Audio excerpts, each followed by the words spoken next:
ಕಡೆ ಕೇಳಿರ್ತೀರಾ, ಸೊ ನನ್ನ ಮನ್ಸೇ ಮುರಿದೋಯ್ತು, ನಿನ್ ಮೇಲೆ ಮನ್ಸೇ ಇಲ್ಲ ನನಗೆ ಅಂತ ಹೇಳ್ತಾರೆ. ಸೊ ಲವರ್ ಮನ್ಸ್ ಮುರ್ಕೊಳ್ಳಿಕ್ ಕಾರಣ ಏನು? ಇದನ್ನ ಒಂದು ಲವ್ ಮಧ್ಯೆ, ಗಂಡ ಹೆಂಡತಿ ಮಧ್ಯೆ ಕಾಮನ್ ಆಗಿ ಮಾತು ಬಂದೇ ಬರುತ್ತೆ. ನಿಮ್ಮೆಲ್ಲ ಪ್ರೀತಿನೇ ಇಲ್ಲ, ನನ್ಗೆ ಹೊರಟೋಗಿದೆ ಅಂತ ಹೇಳ್ತಾರೆ. ಸೊ ಯಾಕೆ, ರೀಸನ್ ಏನು, ಇದು ನೋಡೋಣ. ಅದಕ್ಕಿಂತ ಮುಂಚೆ ಫಸ್ಟ್ ಟೈಮ್ ನಮ್ಮ ಚಾನಲ್ ನೋಡ್ತಾ ಇದ್ರೆ ದಯವಿಟ್ಟು ಸಬ್ಸ್ಕ್ರೈಬ್ ಮಾಡಿ, ಸಪೋರ್ಟ್ ಮಾಡಿ.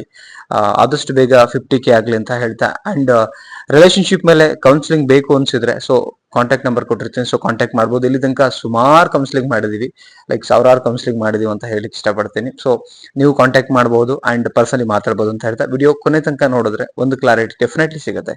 ಫಸ್ಟ್ ಪಾಯಿಂಟ್ ಏನಂತ ಹೇಳಿದ್ರೆ ನೋಡಿ, ನಿಮ್ಮ ಲವರ್ನ ಮನ್ಸು ಮುರಿಯೋಕೆ ಮೊದಲನೇ ಮೇಜರ್ ಒಂದು ಪಾಯಿಂಟ್ ಏನಂತ ಹೇಳಿದ್ರೆ, ಅವರ ಪ್ರೀತಿಯನ್ನ ನಿರ್ಲಕ್ಷ್ಯ ಮಾಡಿದಾಗ 101%. ಅವ್ರು ನೋಡಿ, ಯಾರೇ ಆಗ್ಲಿ ನಮ್ಮ ಪ್ರೀತಿನ ಕೇಳ್ಬೇಕು, ನಮ್ಮ ಪ್ರೀತಿ ಭಾವನೆಗಳನ್ನ ಅರ್ಥ ಮಾಡ್ಕೋಬೇಕು, ನಮ್ಮ ಮಾತುಗಳನ್ನ ಕೇಳ್ಬೇಕಂತ ಎಲ್ಲರಿಗಿರುತ್ತೆ.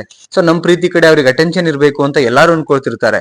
ಸೊ ಶುರುವಾತಲ್ಲಿ ನೀವು ತುಂಬಾ ಚೆನ್ನಾಗಿ ಅವರೊಟ್ಟಿಗೆ ಕಮ್ಯುನಿಕೇಶನ್ ಮಾಡಿ ಮಾತಾಡಿದಕ್ಕೇನೆ ಲವ್ ಆಗಿ ಇಲ್ಲಿ ತನಕ ಬಂದಿರೋದು. ಈ ಕೇರ್ಲೆಸ್ ಮಾಡಕ್ ಶುರು ಮಾಡ್ತೀರಲ್ಲ, ಅವಾಗ ನಿಮ್ಮ ಮೇಲೆ ನೋಡ್ತಾರೆ, ಸಡನ್ಲಿ ಮನ್ಸು ಮುರಿದು ಹೋಗಲ್ಲ, ನೋಡ್ತಾರೆ, ತುಂಬಾ ಹೇಳ್ತಾರೆ, ಪ್ರಯತ್ನ ಪಡ್ತಾರೆ.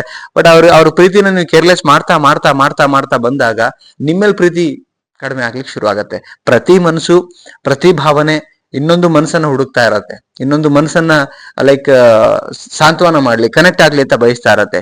ಸೊ ನೀವು ಕನೆಕ್ಟ್ ಆಗಿರ್ತಕ್ಕಂಥವ್ರೆ ಅವ್ರನ್ನ ಕೇವಲವಾಗಿ ಮಾಡಿದಾಗ ಆ ಮನಸ್ಸು, ಆ ಭಾವನೆ, ಆ ಪ್ರೀತಿ ಒಬ್ಬಂಟಿ ಅನ್ಸ್ಲಿಕ್ಕೆ ಶುರು ಆಗತ್ತೆ. ಸೊ ಅವಾಗ ಡೆಫಿನೆಟ್ಲಿ ನಿಮ್ಮ ಮೇಲೆ ಇರ್ತಕ್ಕಂಥ ಪ್ರೀತಿ ಮುರಿದು ಹೋಗುತ್ತೆ. ಇದಕ್ಕೆ ಮನಸ್ಸು ಮುರಿಯೋದು ಅಂತ ಹೇಳ್ತೀವಿ. ಇದು ಮೊದಲನೇ ಒಂದು ಪಾಯಿಂಟ್. ಇಲ್ಲಿಂದ ನಿಮ್ಮ ಪ್ರೀತಿ ಕಡಿಮೆ ಆಗ್ಲಿಕ್ಕೆ ಶುರು ಆಗತ್ತೆ ಅಂತ ಹೇಳ್ಬೋದು.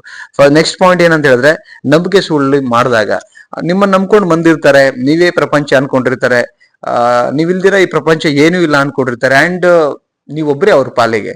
ನೀವೇನಾದ್ರೂ ಅವ್ರ ನಂಬಿಕೆನ ಸುಳ್ಳು ಮಾಡಿದ್ರೆ, ಲೈಕ್ ಬೇರೆ ಒಂದು ಅಫೇರ್ ಒಟ್ಟಿಗೆ ಸಿಕ್ಕಿಬಿದ್ದಾಗ, ಅಥವಾ ಸುಳ್ಳುಗಳನ್ನು ಹೇಳಕ್ ಶುರು ಮಾಡಿದಾಗ, ಅಥವಾ ಯಾವ ಪ್ರೀತಿನಲ್ಲೂ ನನಗೆ ಹಂಗೆ ಅಷ್ಟೇ ಏನೋ ಲಕ್ಸುರಿ ಬೇಕಂತ ಕೇಳಲ್ಲ, ಬಟ್ ಅವ್ರಿಗೆ ಸಾಥ್ ಕೊಡಲ್ವಲ್ಲ.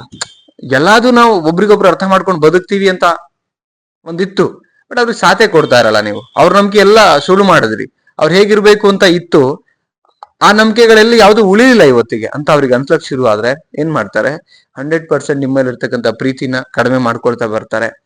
ಯಾವ ಭಾವನೆಗಳನ್ನು ಕೂಡ ಹೇಳಲಿಕ್ಕೆ ಹೋಗುದಿಲ್ಲ, ಹೇಳಿದ್ರು ಏನ್ ಪ್ರಯೋಜನ ಅನ್ನೋದು, ಯಾಕಂದ್ರೆ ನಂಬಿಕೆ ಸುಳ್ಳಾಗ್ಬಿಡುತ್ತೆ. ಕರೆಕ್ಟ್.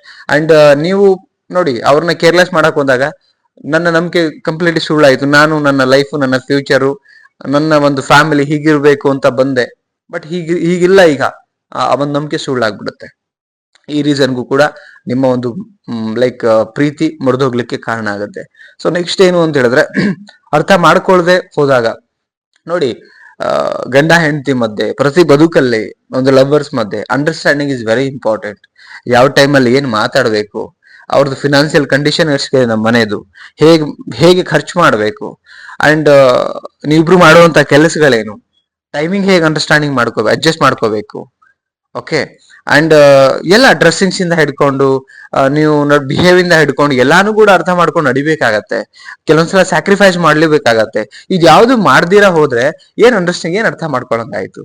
ಅರ್ಥ ಮಾಡ್ಕೊಳ್ಳೋದೆ, ಒಬ್ಬ ವ್ಯಕ್ತಿನ ಅರ್ಥ ಮಾಡ್ಕೊಳ್ಳೋದೆ. ಸಮ್ ಟೈಮ್ ಬಿಸಿ ಇದ್ದಾಗ ಎಸ್ ಅಂತ, ಅವಾಗ ನಿಮಗೆಲ್ಲೋ ಒಂದ್ ಕಡೆಗೆ ನೀವು ಫ್ರೀ ಇರ್ತೀರಿ, ಅವ್ರು ಬಿಸಿ ಆಗ್ಬಿಡ್ತಾರೆ, ಅವಾಗ ಅದನ್ನ ಅರ್ಥ ಮಾಡ್ಕೋಬೇಕು. ಅದಕ್ಕೆ ಸ್ಯಾಕ್ರಿಫೈಸ್ ಅಂತ ಹೇಳ್ತೀವಿ.